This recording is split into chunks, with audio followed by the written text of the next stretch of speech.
बिस्मिल्लाहिर्रहमानिर्रहीम। अस्सलाम वालेकुम। मैं गौहर भट्ट सियासत के प्लेटफार्म से आपकी खिदमत में हाजिर हूँ। मरीम नवाज़ शरीफ साहबा जो हैं वो दिन ब दिन उनका लहजा भी तलख होता जा रहा है और वो ऐसे जुमले बोल रही हैं, ऐसी बातें कर रही हैं जिससे लगता है कि वो तय कर चुकी हैं कि हुण असी मुफाहमत वापस नहीं आना। लेकिन चूँकि सियासत है और सियासत के अंदर आपको किसी वक्त भी वापसी की राह पकड़नी पड़ सकती है, इसलिए मेरा ये ख्याल है कि एक फ़ोन कॉल आएगा तो शायद वापसी की राह हो जाए।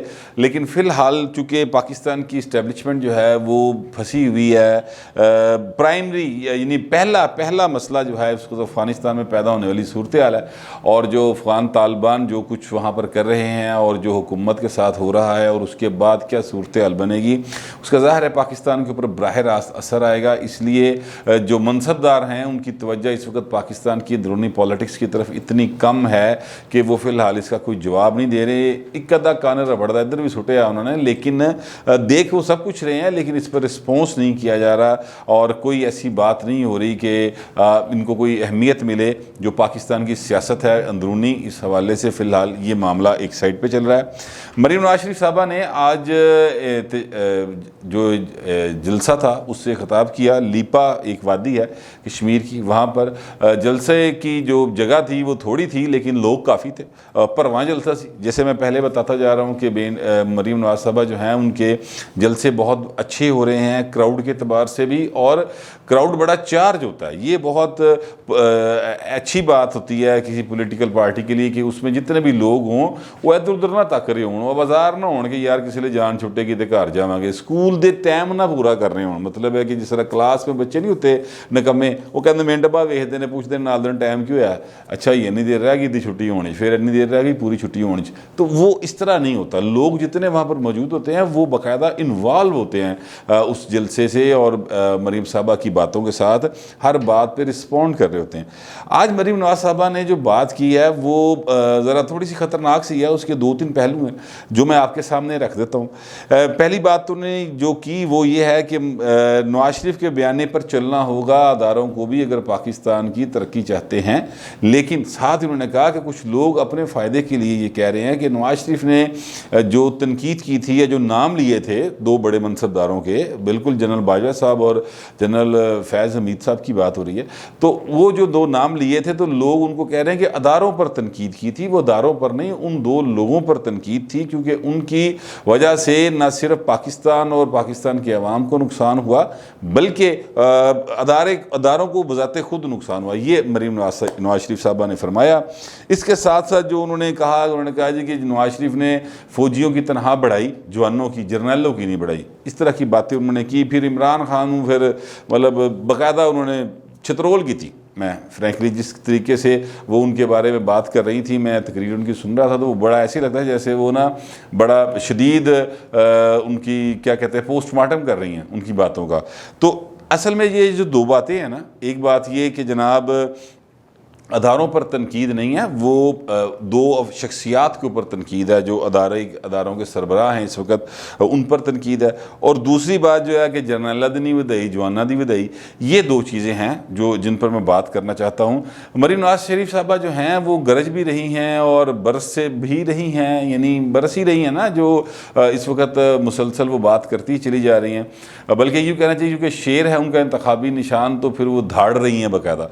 अब ये जो दो बातें हैं इसमें इसके दो तीन पहलू हैं। एक पहलू तो ये है कि जनाब उन्होंने ये कोशिश की है ये बताने की कि जनाब हमारा फ़ौज के अदारे के साथ कोई इख्तलाफ नहीं, हमारा ISI के अदारे के साथ कोई इख्तलाफ नहीं है। हमारा जो इख्तलाफ है वो उनके पॉलिटिकल रोल के ऊपर है जो कि उनके सरबराह जो हैं वो अदा करते हैं और उसकी वजह से फिर सब पर इल्ज़ाम आता है या लोग जो हैं सारे अदारे को के हवाले से बात करना शुरू करते हैं। एक तो ये बात है। अच्छा, अब इसमें पहली बात मैं ये बता दूं कि ये डिसिप्लिन है फ़ौज का, ये इस बात को समझने की ज़रूरत है कि फ़ौज जो है वो एक डिसिप्लिन्ड अदारा है। इसमें ऐसा नहीं होता और ये दुनिया भर की किसी फ़ौज में ऐसा नहीं होता, कहीं भी दुनिया भर की किसी फ़ौज में आज ही नहीं, आप यानी अगर क्या नाम था सिकंदर आज़म की फ़ौज को भी देखें तो उसमें भी ऐसा नहीं होता था कि जनाब अगर जर्नैल जो है वो कह रहा है कि जनाब ये काम करना है तो वहाँ पर नो सर कहने वाला कोई नहीं। वहाँ पर जो नो सर कहेगा वो लैनो बाहर हो जाएगा, वो फौज में का हिस्सा नहीं रहेगा। इसकी मिसालें भी मौजूद हैं, बड़ी ज़बरदस्त मिसालें। एक तो खैर चले मैं आपको वैसे ही बता देता हूँ, एक शख्सियत है पाकिस्तान के जंगी हीरो हैं MM आलम, और बड़े उनके ऐसे हीरो हैं जिनकी दुश्मन भी तारीफ़ करता है कि उन्होंने 1.5 मिनट के पौने 2 मिनट के अंदर 5 त्यारे हैं मार गिराए थे सन 71 की लड़ाई में, ये लाहौर के बॉर्डर के साथ साथ एरिए में जाके। तो वो उनकी तारीफ़ करते हैं, सारी दुनिया उनकी तारीफ़ करती है। तो जनरल ज़िया साहब ने जब टेक ओवर कर लिया तो उन्होंने इस पर एतराज़ करना शुरू कर दिया MM आलम साहब ने कि ये काम नहीं है फ़ौज का। तो उसके बाद फिर उनकी नौकरी ख़त्म हो गई, उनको रिज़ाइन करना पड़ गया। तो ये हालत जो है ना वो होती है, इसलिए अदारे का एक डिसिप्लिन है, उसमें रहकर ही आप चल सकते हैं। ये नहीं कर सकते कि जनाब अगर फ़र्ज़ करें कि मेरा कमांडर इन चीफ़ जो है या किसी का भी जो भी फ़ौजी है ABC, उसका कमांडर इन चीफ़ कह रहा है कि जनाब है छत पे चढ़ना है और पौड़ी कोई नहीं, तो वो ये नहीं कहेगा कि नहीं सर असी नहीं चढ़ सकते, वो कहेगा चढ़ना है बस। अच्छा वो चढ़ना है, अब वो कैसे चढ़ना है फौजी का काम है, वो उसका दूसरे का काम नहीं है। तो ये एक डिसिप्लिन है। एक तो बात ये हो गई। दूसरी बात ये है कि मरीम नवाज शरीफ साहबा ने ये जो फरमाया कि जनाब सिर्फ फ़ौजियों की जवानों की तनख्वाहें बढ़ाई और जर्नैलों की नहीं बढ़ाई, तो ये एक्चुअली उन्होंने जो जर्नल लेवल से नीचे यानी जो पॉलिसी साज हैं, जो बड़े मनसबदार हैं, उनसे नीचे जितने भी पाक फ़ौज के जवान हैं या पाक फ़ौज है पूरी की पूरी, उनको एक तरह से अपनी जो फ़ौज के लिए उनकी पार्टी की खिदमात हैं या जो फ़ौज के साथ उन्होंने हुस्न सलूक रखा है उसको याद दिला कर, तो एक होता है ना बंदा कहता है कि यार मैं ताड़ी देखो ताड़ नाल भी तो वक्त गुजरिया ना मेरा, तो वो उस तरह से अपनी अच्छी यादें ताज़ा कर रही हैं ताकि जो आम फ़ौजी है उसका दिल खट्टा ना हो। क्योंकि मुस्लिम लीग नवाज़ ये समझती है कि फ़ौज के पूरे अदारे को ये तासुर दिया गया है PTI की जानिब से और उनके सियासी मुखालफिन की जानिब से कि ये पूरे के पूरे अदारे को बदनाम कर रहे हैं, और ये जनरल बाजवा के बारे में बात करेंगे तो पूरा अदारा बदनाम होगा, तो इसलिए पूरे अदारे के ख़िलाफ़ बात की जा रही है। और तो वो इस तासुर को ख़त्म करने की उन्होंने कोशिश की है। लेकिन इसके साथ साथ जो ये बात है कि जनाब सिर्फ 2 शख्सियात पर बात थी, तो 2 शख्सियात जो हैं वो मामला 2 शख्सियात का सिर्फ फ़ौज में नहीं है, ये प्रॉब्लम है पाकिस्तान के पूरे समाज के साथ। ये प्रॉब्लम है, जो कोई भी किसी भी जगह पे सरबराह के तौर पे बैठा होता है, चाहे वो सिविलियन अदारा हो, चाहे फ़ौज का अदारा हो, चाहे सियासी पार्टी हो, यार मतलब मैं जुल्फ़िकार अली भुट्टो, मैं समझता हूँ पाकिस्तान में अगर कोई लीडर आया, जेन्युइन लीडर आया, तो सिर्फ जुल्फ़िकार अली भुट्टो थे, क्योंकि उन्होंने आपको पाकिस्तान को एक वे ऑफ लाइफ दिया, कॉन्स्टिट्यूशन दिया पाकिस्तान का, और मुत्तफ़िका कॉन्स्टिट्यूशन दिया जिसमें आपको मुझे हर आम आदमी को हुकूमत में हिस्सेदार बना दिया पकड़ के। यानी हमारे वोट जो हैं वो काउंट होना शुरू हो गए, हमारी जो गुफ्तगू है, हम जो सोचते हैं उसका इजहार हम करते हैं मोहर लगा के, हमें ये पार्टी अच्छी लगती है, हमें ये पार्टी अच्छी नहीं लगती, ये हम मोहर लगा के इस बात का इजहार करते हैं। तो इससे वो भुट्टो साहब ने हमें हक दिया था, तो मैं इसलिए उनको एक पाकिस्तान का बहुत बड़ा लीडर समझता हूँ। लेकिन भुट्टो साहब में भी ये प्रॉब्लम था कि उनकी बात को से जब कोई इख्तलाफ करता था तो पार्टी में पिछली सफ़ों में चला जाता था, फिर हौली हौली पार्टियों बाहर चला जाता सी, ठीक है। और यही सूरत हाल बनी थी। डॉक्टर मुबशर हसन छोड़ गए थे पार्टी को, खर ने इख्तलाफ किया था, खर के साथ जो हाल हुआ था वो भी सारी दुनिया जानती है। फिर 1-2 और शख्सियात थी जो पार्टी के बुनियादी रुकन थे, तो फिर उनको जो है भुट्टो साहब ने उनको भुट्टो साहब के दौर में जेल भी काटना पड़ी थी। तो ये एक रवैया हमारा उस शख्सियत के बारे से मैं एक मिसाल के तौर पे बता रहा हूँ कि हमारा जो खमीर है वो असल में कुछ बादशाहों वाला खमीर है। बादशाह जो होते थे उनके दौर में ऐसे ही होता था कि जनाब लोग जो हैं वो उनसे बात करने से पहले कहते थे कि जनाब मैं अगर जान की अमान पाऊँ तो अर्ज़ करूँ आलम पना, मैं आपसे कुछ आपकी अगर तबा पे नाजुक गरा ना गुजरे तो फिर मैं आपके सामने कुछ बात करना चाहता हूँ। इस तरह करके इजाज़त लेके एडवांस माफ़ियाँ मांग के गल की जाती थी। तो आज भी ऐसे ही है। ये नून लीग है, इसमें आप देख लें जो लोग उस बयानिए से इख्तलाफ रखते हैं जो नवाज शरीफ का है तो वो आज पार्टी की सफ़ों में आपको कहीं ऐसा नज़र नहीं आते, एक्टिव नहीं है, उनको एक्टिव किया ही नहीं जाता। माजी में भी ऐसा होता रहा। जवेद हाशमी साहब जो हैं वो इख्तलाफ रखते थे पार्टी की मेन लीडरशिप से, तो 2013 का इलेक्शन फिर उन्हें पीटी से लड़ना पड़ा था। चौधरी निसार अली खान देख ले, चौधरी निसार अली खान ने इख्तलाफ किया था नवाज शरीफ से, तो आज वो कहाँ है? ना उनको पार्टी की टिकट मिली, ना वो कहीं नज़र आते हैं आपको पार्टी के अंदर। उनकी अपनी एक अहमियत है, अपनी जगह पे होगी, लेकिन पार्टी के अंदर नहीं है। इसी तरह आप पीपल्स पार्टी को देख लें, ऐसे बहुत सारे लोग जो आसिफ जरदारी से इख्तलाफ रखते हैं और वो फिर कहीं होली होली बैक बेंचर और फिर बाहर। तो ये हमारे पूरे के पूरे समाज का एक अलमिया है, मैं समझता हूँ कि ये हम ये समझते हैं कि हम हैं तो सब है, मैं नहीं हूँ तो कुछ भी नहीं, गल ख़त्म, दुनिया मुक जानी। हालांकि ऐसा नहीं होता। सिकंदर आज़म भी दुनिया से चला गया और बहुत सारे लोग दुनिया से चले गए, अकबर आज़म भी चला गया, मलका बरतानिया कई आई हैं तो कई गई हैं। दुनिया में इंसान आता है, अपना किरदार अदा करता है, उसने चले जाना होता है। लेकिन जब इंसान पावर में होता है तो वो ये बात सोचता समझता नहीं है। इसी तरह से जो जमहूरी क़ुव्वतें हैं या ख़ुद को जमहूरी कहती हैं, तो उनको चाहिए कि वो फिर अपने अंदर ये लचक लेके आएँ। मेरा मकसद हर किस मरीम नवाज साहबा या उनकी पार्टी को तनकीद करना नहीं, मैं उनकी एक बात की मुख्तलिफ जो है ना वो बता रहा हूँ, एंगल्स बता रहा हूँ, आपके सामने रख रहा हूँ कि ये बात सिर्फ फ़ौज में नहीं है। फ़ौज तो चले एक डिसिप्लिन अदारा है ना, उसके अंदर तो बात मानना लाजम है, वो तो फ़र्ज़ है, वो तो आप उससे इनकार कर ही नहीं सकते, तो वो तो एक लाजमी बात है। लेकिन जमहूरी पार्टीज़ के अंदर तो इख्तिलाफ राय होता है और आप लीडरशिप से कह सकते हैं कि ये बयानी आपका दुरुस्त नहीं है, तो लेकिन जो ये बात करते हैं और अगली बारी मीटिंग पीछे ले कुर्सी पे जाके बैठे होते, ये मैंने कई बार देखा, आपने भी नोट किया होगा। इसलिए लोग खुशामद ज़्यादा करते हैं बजाय इसके कि सच बोलें। अच्छा, अब ये जो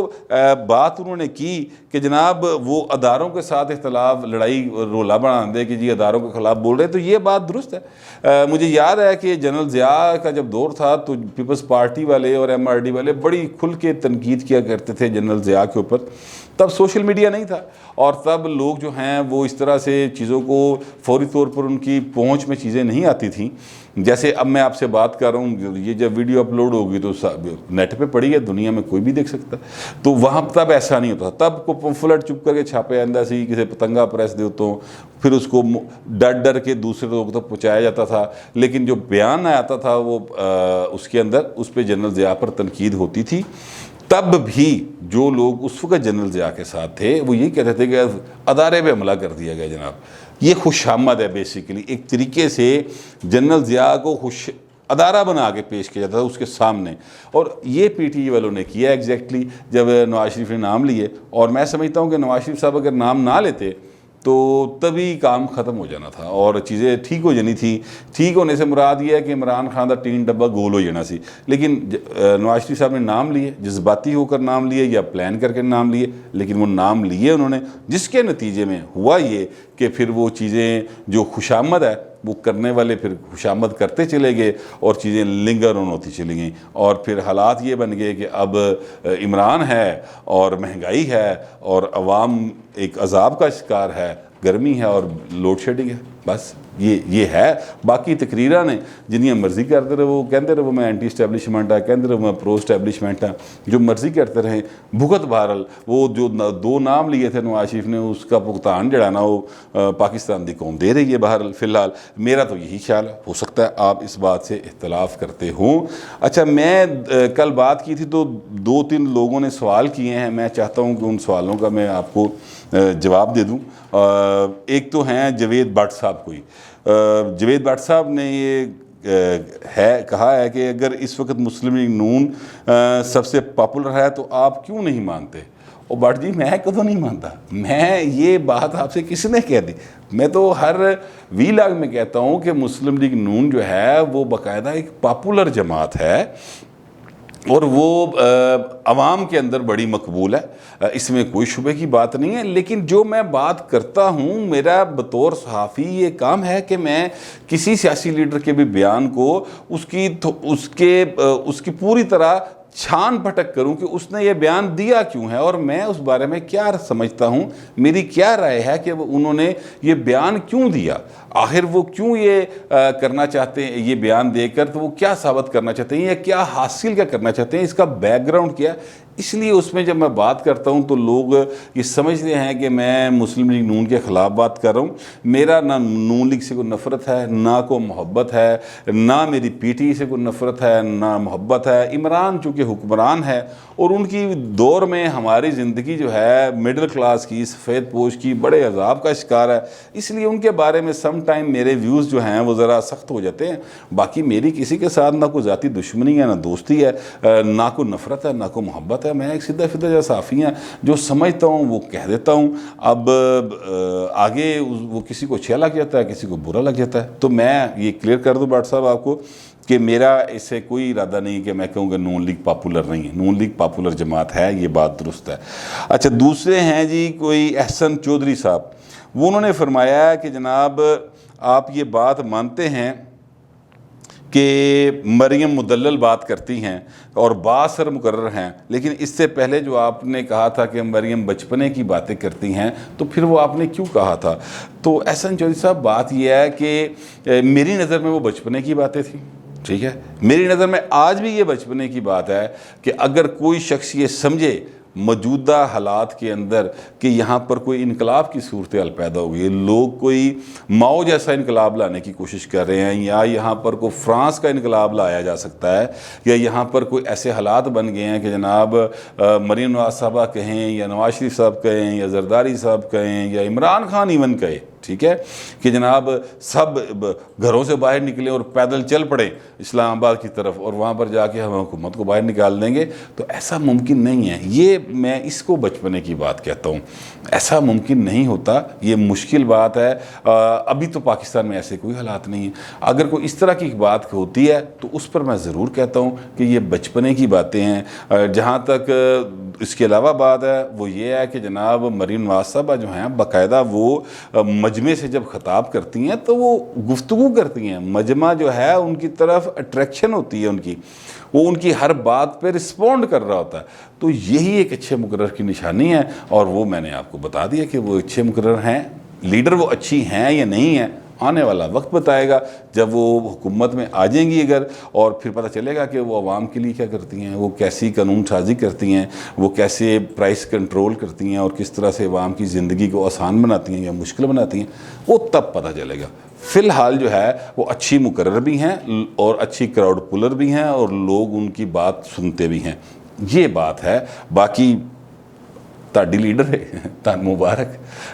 अगर और मज़ीद को सवाल हो तो ज़रूर पूछ लीजिएगा। फिल वक्त इतना ही, मिलते हैं अगले वीलाग।